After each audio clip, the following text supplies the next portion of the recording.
Game over, man. Game over. Johnny. You're gonna need a bigger boat. Why so serious? I am Iron Man. This is a tasty burger. Welcome to the In Session Film Podcast. Welcome to this podcast review for February 19th, 2023. And I am JD Duran. And boy, what a pleasure this is for this conversation. I am joined by the one, the only, the great Tim Costa from the First Time Watchers podcast. Tim, how we doing, my friend? Well, considering what we're going to be discussing and who we're going to be discussing today, I'm doing pretty good. Doing pretty good. Thank you. I would assume so. We've known each other for quite some time. Obviously, this is the first time you've been here since we have reshifted everything. How do you like our new digs? Welcome to our new home. It's comfy, although it could use a little bit more Brendan. You could always use a little bit more Brendan. Brendan is very busy these days. Indeed. I don't know if anyone listening or watching to this is aware. He's made this public, so I hope I don't get in trouble for this, but he's engaged. He's planning for a wedding currently, so much to Tim's chagrin, obviously. But he's very busy right now, so it's hard to have him on here all the time like we used to. And I guess that is to say that I agree with Tim. We definitely want more Brendan, but my heart's broken right now. My heart's broken. he's just crushed into a million pieces, but. At least we could talk about somebody else who has my heart. Well, yeah, we were going to make up for that, right? Because Brendan couldn't be here, but we are going to be talking about Tim's favorite, Gerard Butler. And let's start there. Let's start with your love affair of Gerard Butler, because you have championed this guy for such a long time. You donated to our Patreon just to force us to watch and review Geostorm specifically. That's how much you are dedicated to this man. and I just still don't think I would have watched that movie unless you did that. So let's start there. When did this start? Has this always been a thing for you? What is it with you and Gerard Butler? Well, like most things in my life, I don't think things through. And something like this, honestly, it started with Geostorm. Okay. I have a soft spot for disaster films, Sure. and I remember the advertisements for that movie, and I was like, this is going to hit the sweet spot. And sure enough, I went to the theater. It was one of very few people in that screening, and had a beer in my hand. And watching this movie, it just,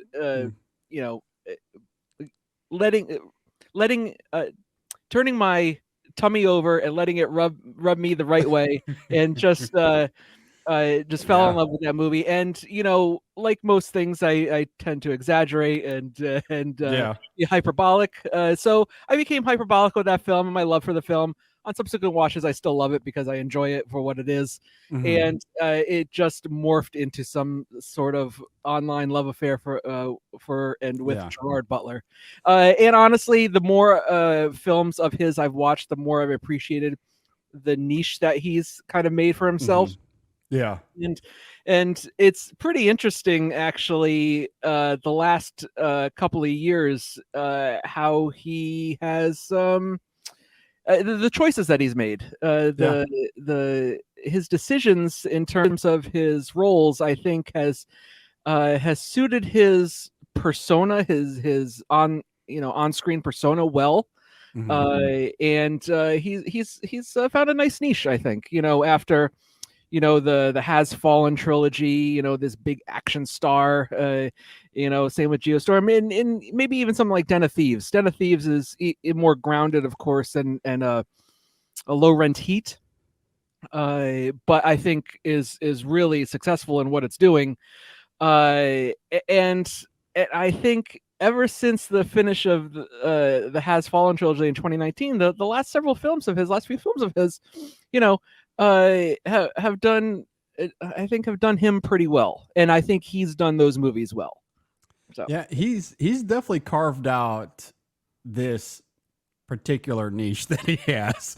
And he has an audience. I mean, we talked about this a few weeks ago on the show. I can't remember the context. I do remember in the moment, though, when we were talking about Gerard Butler, that we should have saved that whole conversation to bring you on to have this. I'm glad that we're somewhat regurgitating it here. Because the one interesting thing, and I believe that Jay noted this when we were having that conversation, is that his movies go to theaters. Like, you know, you think about so many others, like Bruce Willis, for example, and unfortunate the news that we heard about him this last week. If you think about him or John Travolta, you know, there's so many actors that are still making movies, but they all go to like straight to VOD. Yeah, and you don't really hear about them very much. It's true. I you know, like I said, the last few years since Angel Has Fallen in 2019, there was Greenland, which made it to theaters in 2020. I think as difficult as it was, but found a good home video resurgence. And then once theaters started coming back, there's Cop Shop. Now you talk about VOD. There was a VOD, you know, kind of straight to video movie that came out last year called Last Seen Alive, which is not a good movie at all. It's not a good movie. But once again, I'm not going to say he elevated the movie, but he knew what he was in, and it's the type of movie that you would find him in. If a better director, a better screenwriter, if anything worked better in that movie, I think it would have, you know, it could have seen a similar plane trajectory, if you will, Sure. or maybe even something as kind of like Cop Shop. You know, the Cop Shop's a little bit more ridiculous in nature, but. Yeah, no, I think he knows his niche, you know, and and he's been riding it well. And they go to theaters, a lot of these movies. Maybe not all of them, but a lot of them go to theaters, and not everyone can say that. So it is real interesting in that way. And the other thing too, and we'll get to this with Plane as well, he has that Nicolas Cage thing of he doesn't ever phone in a performance. Like, I still find him incredibly magnetic in these movies. Sure. Even when they're terrible, like, he's giving it his all. And I do really appreciate that. That's probably part of the charm and why people still go to watch his movies. So I haven't seen all of them. Like, I didn't watch Angel Has Fallen. I gave up on that franchise after London. And I really did not like the first one either. So Interesting. Okay. So I gave up on that franchise. Cop Shop I did not see either. So it's one of those things where I do love Gerard Butler as a performer, and I appreciate that he's carved out this little spot for him in the cinema space. But I just haven't had like, I have to be real diligent about what I see because my time is already pretty limited. Yep. So I don't always get a chance to see, you know, these movies that I want to. But I did make time for Plane, and thus here we are. So I guess we could transition to that. So this is directed by Jean-Francois Richet. It of course stars Gerard Butler as well as Mike Coulter, Tony Goldwyn, and many others that come and go throughout the film. If you're not familiar with Plane, it is about a plane. Really, it's about a pilot. Gerard Butler plays a pilot, and one of his planes is in a lightning storm. It gets struck by lightning. They are forced to land in some jungle, and chaos ensues. And I guess we'll just leave it at that. So we'll dive into this, and we'll start with you, Tim. What did you think about his latest in Plane? Well, I mean, you got to start off with his character's name, Brody Torrance, which is the ultimate action film name. I mean, it's great. Yeah, it is a chef kiss of character names for this type of movie.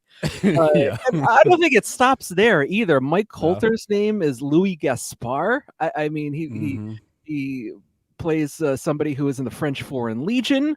Tony Goldwyn's character, he just goes by Scarsdale, and he plays essentially someone who just sits in this situation room trying to get things done from across the globe, and like the fixer, if you will, the Michael Clayton of this plane movie. Yeah, Um, exactly. Yeah. So I think from the get-go, people know what this movie is, what it's going to be, and I don't think it ever tries to be more than what it actually is, which is Mhm. its strength. Its strength. I mean, is it a great film? No. Is it a terrible film? Absolutely not. It flies straight and never goes too high, never goes too low, and it's a very entertaining action film. This is something that would have come out in the late 80s, the early 90s, starred somebody like Jean-Claude Van Damme or Wesley Snipes, and would have made $70 million. It would have been a mid-budget film, which this is, and been a Yeah. moderate hit that would have continued that actor's run for another few years. And it's a shame that this wasn't that big of a hit in the theaters. I think it's going to be something that probably finds a second life on VOD. Kind of. Do we know how much this made at the box office? Do you know? Oh, I don't have it off the top of my head. No, but I just think that it's one of those films that suffers from a variety of issues. Whether it's just it doesn't have a huge draw in terms of actor. It doesn't. It doesn't. It's an R-rated movie. It doesn't appeal to a wider audience like a PG-13 movie was, and it's not a franchise film. So it has a lot going against it. But I think once you actually sit down and watch this, it's enjoyable, and it doesn't overstay its runtime. It's pretty efficient. The first act, sets up these everyday people. I think Gerard Butler's character, he plays his everyday person that you're immediately introduced to him talking on his phone to his daughter, that he's like, okay, he has a family, he's a family man, and then you realize, okay, he's a pilot, he's a working day family man, and then you get a little bit of history, like, oh, he was in the RAF, so he has some experience in the military, so he might have some sort of knowledge that will help him in this ridiculous situation that he'll find himself in. Okay, before I get into my thoughts on the movie, I just want to toss this out there because I did look it up. According to Box Office Mojo, Plane made $47 million worldwide, 31 domestically. Okay, worldwide. If that was domestic, I would be impressed. 31 domestic. Okay. Not the worst. No. By comparison, Babylon made $15 million domestically. Yeah. And $56 million worldwide. So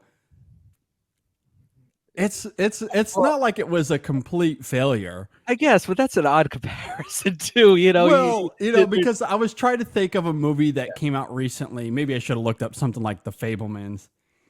But something because the reason I thought of Babylon is that Babylon had an $80 million budget. Sure. And garnered $56 million. And to your point, this had a budget of $25 million. Okay. So again, it's one of those things where, you have to include some marketing in that, but it, on the whole, if it lost money, it wasn't too much, and it might have made a little bit of a profit on the whole. And then there's the VOD sales as you're talking about there. So, that's for a movie that 30 years ago would have made $70 million at the box office. Yeah. By today's standards, I look at those numbers and I go, okay, that's kind of respectable. Yeah. The Babylons and the Fabelmans of the world are just losing money left and right. Especially for a January theatrical release. And it's a January theatrical release. Yeah. Absolutely. As far as my thoughts on the film, I do think that on the whole, you do have to walk into this with a certain mindset, because this is the kind of review where if I wanted to, I could walk into this conversation and completely rip apart this script, which is awfully contrived at times and extremely manufactured. But I don't want to do that because I did enjoy this experience for the most part. And I think what I was surprised by, and I don't know if this is certain biases that come through when you walk into a movie like this. I don't really know. It was a little bit more grounded than I anticipated. Now, it certainly does get rambunctious as the film goes, and especially once they get to that island for sure. But Gerard Butler's character, and this is an action-y kind of movie, but through a lot of the film, aside from really one fight sequence when he is trying to, he's trying to make this call and he's trying to get some help and he is attacked from behind and he's forced to defend himself. Outside of that scene, Brody really isn't in the fight all that much. Sure. He's a pilot and he's in charge of his crew and he's in charge of getting everyone home safely. And that's his priority. That's his main priority. So I do think there's a little bit of a fascinating sleight of hand with this film. You walk in going, especially you see the poster, you see some of the images that they have released publicly before the release of the film. And it does, carry the facade of Gerard Butler action star, and he's in this fight and he's going to be the hero at the end of the day. And he is, but I don't think in the ways that you might anticipate. And I did really appreciate that. And also I think about the flying sequence at the beginning of the film, which is a good 20, 25 minutes of this movie. I don't know how authentic it is, but they do a really good job of hiding whatever contrivances that there are there. It does feel, with the terminology, the lingo, which they don't really explain, it feels as if you're in an actual cockpit and they give credence to these characters as pilots. And again, that not something that I anticipated necessarily. And they spend a lot of time on it. It's a good 25-minute sequence of them. It's not just the flight itself, right? We are in the plane with them before the passengers are on. So he's doing his checklist with his co-pilot. Yep. He's talking to the crew. They're going through, what a crew would before the passengers are even on. And then of course the passengers have to come on. He's got to make the announcements. Like, they do all of that. I mean, there's 15 minutes of this movie before the plane even takes off. Yeah, it's actual character development. That you talk about going over the checklist with his co-pilot, that actually gets you invested in that character because he becomes involved in the situation with the guerrillas once they crash land. You have the passengers who, it's nice that the time of day this is set so that you have a limited amount of passengers on the plane, so that you don't just have fodder for deaths in some other forms of fashion. Don't have to take care of 200 people. Right, exactly. But you also have them filled with tropey individuals, tropey characterizations. Yeah. So it's really amusing once they land on this island, how as they assess what they have and what they don't have, and the crew report to these passengers, the passengers are like, what are you talking about? How can we not? I'm like, you got to be grateful that this dude landed you on this stupid island alive. Like it gets ridiculous. And that's what I was saying about the script. Like, we could sit here and really rip this thing apart if we wanted to, because it is quite trite and cliche for sure. Very tropey, as you're talking about. And the logic to the dialogue often makes no sense, especially with the passenger characters. I also think it's interesting too, because, speaking of the script, there is the Mike Coulter character. Yes. Who, as we noted, is, he was a part of the French Foreign Legion. I also think it's hilarious. Maybe this is a slight spoiler, but him being a prisoner on this plane has absolutely no, like, there's no reason for it. Like, there's no conclusion. There's no, like, here's something that you really need to know, other than, I guess he helps with the fighting a little bit, but it just feels a little unnecessary to me. If he could have easily just been somebody escaping from a previous situation and Yeah. in hiding, having a hat over his eyes or something like that, and then whatever he's running away from could have been delivered somehow in the script later on, just to give you an idea as to how he is so adept at the fighting and shooting. Yeah, I mean, and that's, I think, where it's perhaps a little excessive. I mean, because you could have just written the character as he's a cop or former military, but now working in a civilian life. But that's not what the script does. We have to heighten the drama that he's this ex-con and he's in handcuffs, and we're taking him back to the United States because he did something really terrible, which we never really find out what that is. and so it's like we're heightening the drama and stakes only to give credence to he's good with a gun. Like that's other than that, there's no real conclusion to it, which I just find kind of hilarious. And maybe that's part of the sleight of hand with this film on the whole. But that aside though, like I guess I say that to say there are things here that pull the rug out from under you a little bit. And I say that as a good thing. Like I kind of appreciate those little things. I appreciate that Brody is not really in the action all that much. That is, his priority is on the passengers and coming up with a plan to escape this island. And even what we see at the end, it isn't this moment of glory where they repair the plane and he's able to take off and they fly all the way back to the United States and everything's grand. No, like it's harrowing. It's kind of, like it's tense. They don't get very far. And, it plays out in this certainly cinematic and, obviously heightened way, but also there's an element of pragmatism to it that I just did not anticipate. But I did like that. Yeah. Having Mike Coulter's character do a lot of the heavy lifting, literally and figuratively, in terms of the action, is a good move. Keeping Brody as the everyday man caught in this insane situation, but also allowing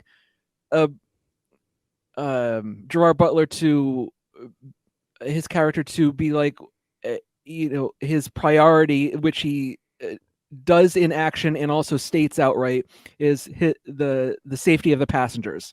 And that's a very noble way to portray and write that character, so that it allows, I think, the viewer to connect to him a little bit more, to say, look, he's just trying to do the right thing, and he's glad that he has this experienced individual next to him to help, and then it's interesting when you contrast that with the guerrillas and the lead of this I don't know, terrorist guerrilla group, whatever they are, a very hand wavy enemy. Once again, hearkening back to those 80s, early 90s action films that have vaguely racist others. It definitely is an 80s film in that way.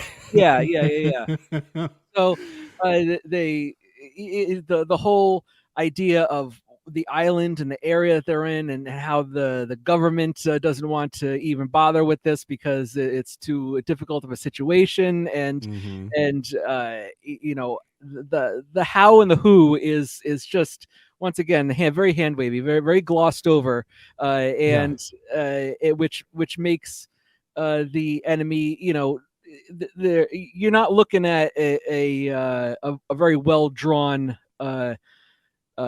characterization like Hans Gruber or anything like that. You're looking at somebody who's very just one note. Very exactly one note. So which is fine for a film of this length and what what they're going for. Yeah, it's not trying to be Die Hard. Like we're not. I mean, there is some emphasis on character, but it's not going out of its way. And you're right. The politics here very murky. Mm. a little, a little murky. That is for sure.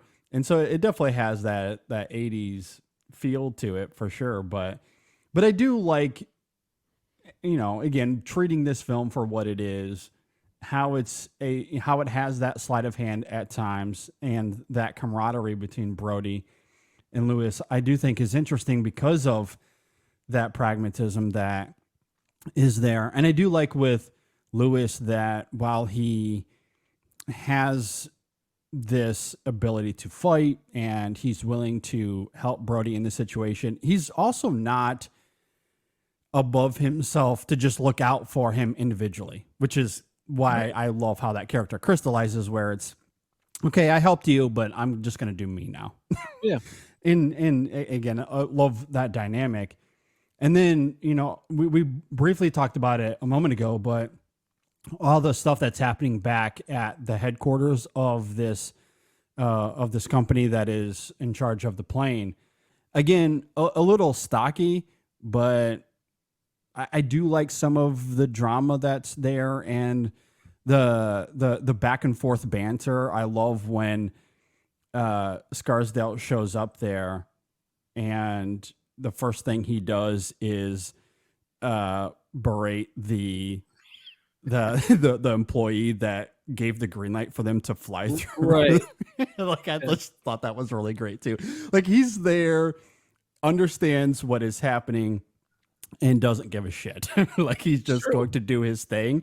And I kind of love that brazenness about the character. Yeah, he's a fun character. Every once in a while when they go back to him, I was reminded of the movie Air Force One when Glenn Close is meeting with the cabinet members and just the back and forth of how do we handle this situation? What's the rule book? Because his character is also needing to get ahead of the media firestorm that's about to get on top of the situation, and he has to write the narrative, if you will, get ahead of the narrative, and so it's something that you wouldn't have seen back in the 80s or 90s, because social media and media coverage in itself is just so different nowadays. And so you have to look at the image of the company, the image of the people involved, and the who to blame. So obviously he's going to blame that guy that he said he was berating before. So it's an interesting dynamic to enter into there, and maybe it just pads the runtime a little bit, just to we got to get it to 90 minutes. Yeah, exactly. Add a little bit more to the meat to the bone, but otherwise, it's once again, like a lot of other things in this movie, isn't completely fleshed out. Doesn't need to be either, because it's simply an action film for action film's sake. Yeah, absolutely. But, I do think it adds a little bit to this movie, because we do know that companies, like there are crisis management teams that these companies have to deal with. And of course, they always publicly have a face that comes out and says what you expect them to say, when behind the scenes, there's all kinds of panic and chaos. Of course, there are teams doing that. This is condensed to like 3 people, for cinematic sake or whatever. But, I agree. It could have been fleshed out more, but this was just concerned about getting us from A to Z and doing it in an entertaining way, which I think it mostly succeeds at. What did you think about that final rescue sequence at the end, and how that kind of played out? I appreciate that they have this mercenary group going to help them out. These former military personnel or whatever that. And because they know what they're doing, they know how to handle a gun, they know how to handle this type of situation, and I appreciate there's no other contrivances in terms of the dynamic of that team and how they are interacting with the passengers or Brody or Gaspar, that's Mike Holder's name, I think. And it's just getting the situation done, and they're very matter of fact, and they even though they do mention at the start of their introduction the aspect of money, and how much Yeah. they can be making or stuff like that, which is fine, but it doesn't hamper the situation, doesn't cloud the situation during the mission or anything like that. So they just do the job, and it's nice that this movie is filled mostly with competent people doing their best at what they are needed to do. Like, even like we had mentioned, the co-pilot, he actually has things to do. It's not like he's a part of this helpless crew. He tries to fix the tracking beacon or whatever it is. He's kind of pivotal, Absolutely, from a plot perspective, anyway. Yes. Yeah. So everybody has a little bit to do. Everybody essentially does it competently. Even this passenger who's forced to ride a bus later on in the movie is just does what's needed to be done. Kind of like any other civilian caught in a catastrophic situation, stepping up to his game, his or her game. Yeah. So it's even the one of the flight attendants. She's attending to people's needs or injuries as best as possible. It's nice to see a movie where, for the most part, people don't get in one another's way due to ego, due to other mental faults, if you will. Yeah. So, well, and it's interesting what you're saying there about this, unofficial military group that comes in there at the end, because, we've certainly heard lots of things about this over the last decade or so in the news and on social media, because the political landscape is obviously a little, you have to be diligent when navigating those waters. And they even state that because of the politics of the region and simply because of resources, they can't get to the island for another 24 hours. But what they can do is hire a group of, I don't know what you call them, mercenaries, unofficial, former military personnel, I guess. But they can go in on behalf of the company and kind of start the rescue process. And how they're involved there, I think, is interesting because it allows the Brody character, as we talked about earlier, he doesn't have to be the action hero here. He can just be a commercial pilot. And we do learn about him that he also comes from the military, but as a pilot. That doesn't necessarily mean that he has the same training or the same abilities to take on this guerrilla unit that they're up against. We do see him in the, a couple of times in the fight where, he's capable of defending himself. But what I like about this extra military group that his company hires is that he can just focus on being the pilot, trying to get everyone home safely. And that's what he does. And he doesn't have to be front and center in the gunfight. Really, outside of the scene I mentioned where he has to defend himself, where he's mostly in the fight once again, is when he's in the cockpit and there's a moment of violence, we'll say, at the very end of the film regarding his plane. Like that's him jumping back into the four-way there a little bit. So, I do like how, it certainly speaks to the murky politics of this film by having this extra military group come in, but it allows Brody to, he doesn't have to be like a conventional stock character of what we would think that this character could be, given that Gerard Butler is playing him, because he's really not. I mean, he's not formidable in this film the way that we see with others, such as Lewis or this extra military group that comes in. So I do like how all of that plays out. And as we talked about earlier, when he is in the plane at the end and having to pilot there, I do love the sense of urgency at play. And and the, maybe a little bit contrived for sure, but Oh, sure. But you got to have that rousing climax, the rousing moment at the end of the film. But I do like that the plane is banged up. It's not as if it's magically fixed and they can fly back all the way home. And I feel like it would have been easy to write that, and a lot of other movies probably would. But this is like, no, we can get maybe 50 miles and then this thing's dead.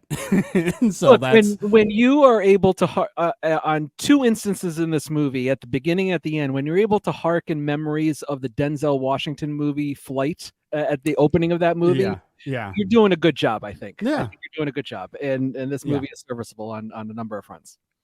My last final thought, or I guess we can transition to final thoughts. This will be mine, and then I'll certainly toss it to you. Is that as much as I enjoyed this movie, the one thing I probably could have done without, this is where I'll genuinely criticize the script here. The dynamic between him and his daughter probably you could have underwritten that a little bit more, I think. I mean, that to me is kind of where I rolled my eyes the most, because it's trying to manufacture this pathos that is just not earned, because we don't spend a lot of time with those characters. No. The only, any emotion that is felt is just the inherent fact that it's a father and daughter, which a lot of us can relate with, having that dynamic. But cinematically speaking, it's just so ridiculous. Like everything else, I feel like this movie tried to do its best to take what is, you have this premise. At times it can be a little excessive, but we're throwing in a little pragmatism. We're kind of restraining things where we can while also having a lot of fun. And then the father-daughter dynamic, I feel like, is where they throw all of that into the trash can. Fair. And we're trying to do something more, we're trying to do something conventional in terms of getting emotion out of the audience. And that to me is where this film fails the most. It's a small sliver of the film, so ultimately it doesn't hinder the overall experience all that much. But that to me is where I was like, okay, let's just cut that out. Pretty interesting that the father-daughter dynamic is handled better in a movie like Geostorm than it is in this movie. That's where we'll give Geostorm credit. There you go. Look, I agree with a lot of that you've said. I think we've covered a lot of ground in this, for a movie that I don't think is asking a lot of its audience. And it's just one of those movies that you would have found on basic cable, running on, every weekend or something like that for a few weekends straight, and would have been a great time. It would have been a great time, I think this, the director, the actors, everybody involved know exactly what they're in. And for the, although you talk about contrivances, what's really amusing is there's that scene where we referenced it already, that he has to defend himself. He's trying to make a phone call. It's pretty funny that he gets the wires correct for this landline and remembers the number. He has the customer service number for his airline memorized. Yeah. So the fact that he can have that memorized as well as his daughter's number memorized, pretty impressive for someone in an airline pilot who has to have a lot of other stuff in his mind. Yeah. In 2023, where no one has any phone numbers memorized at all. Nope. The customer service line memorized that. I didn't even think about that too much, but that is awfully hilarious. I don't believe you, sir. We're getting crank calls all the time. It's like that moment at Die Hard when he calls 911 and she thinks it's a crank call. Yeah, exactly. All right. Do you have any other final thoughts here? I think we've covered the gamut. Gerard Butler, baby. Gerard Butler. Let's end on Gerard Butler, because I did note this earlier, and then we had that whole conversation and we didn't talk about his performance here. Where the film, I think, works wonderfully in terms of its emotion. The contrivances of the father-daughter thing doesn't make that didn't work for me. However, that moment of reflection in the plane at the end, I really liked quite a bit. And now this to me is earned because obviously we spend a lot of time with Brody in the film. We see everything that he went through, the potential sacrifice at play when he confronts the guerrillas to give his passengers time to escape. And so because we spend a lot of time with him, and then he has this incredible moment of piloting, to have that moment of reflection there at the end where the camera just lingers on him. I don't think we get any edits there in that moment. It's at least a good 30 seconds, maybe a full minute of him just reflecting on what's happening, a nice little close up, and it's just Butler performing. That's all that it is. And he's so good. He's so good. In a movie like this, again, phone it in, get your money. I wouldn't blame actors for doing that necessarily, but he doesn't do that. Like, he's genuinely great here, very magnetic. And then you get a moment like that where you're reminded that, man, Gerard Butler is actually a really good actor. And I see why people are still drawn to him even all these years later. I can see what you're saying, and it is a good moment. However, I think it lingers too long and allows for it allows me as the viewer to be taken out of the moment a little bit because of how long it takes, and also how it feels like it's being staged for the moment with the other actors, his co-pilot and a flight attendant come over to check in on him as he's sitting down in that moment of reflection. And the whole moment feels a little too staged.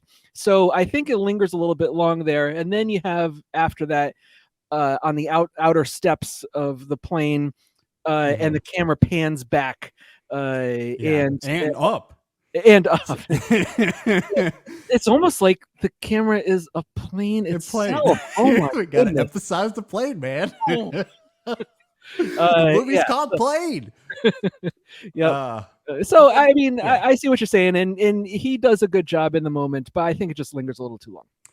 Yeah, it does. I'm not saying it doesn't. It is quite extensive, but it's to me that's where that emotion is earned. I appreciate that much more than, any other attempt to pull at our heartstrings in the film, which is just very contrived and messy.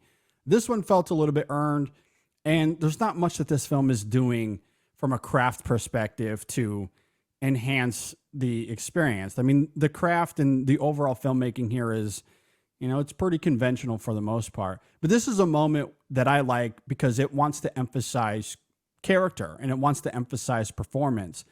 And because we had spent the whole film and we understand what was at stake for him, to linger on that for a moment, I appreciate. And maybe it's just the Gerard Butler thing. Maybe you can take the movie out of it and it's just a reminder of how good Butler is as a performer. And maybe that's what I was drawn to more than anything, because as I was watching it, I just kept thinking about how great he is in this moment. And I was just sitting there thinking, man, I really want him to do something beyond this little niche that he's carved out for himself, because he is really good. And I just love that moment of performance and a movie that doesn't really emphasize it all that much. So maybe that's what it is. Yeah, I mean, you look for performance, you should go to a movie like Cop Shop, and that movie, I think, is filled with performances. It certainly enhances a movie that enhances performances, and you want a moment of reflection, a moment of catharsis and genuineness.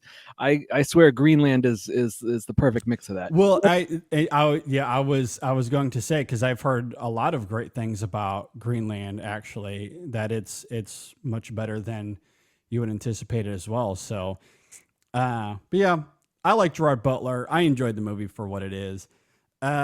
Tim, thanks so much for being here, man. This was a lot of fun. It was really good to be here. Thank you.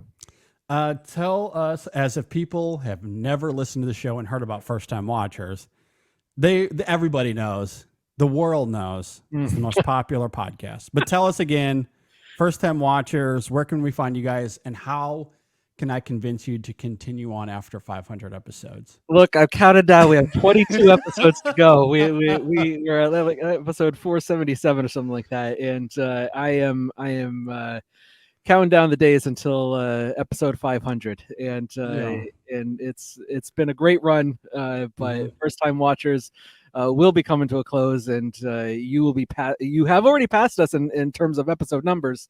That's because you guys take breaks, though. A few years ago we started taking breaks, and for the better, I think, for the better. Yeah, but not for us, for everybody else. It's good for everybody else.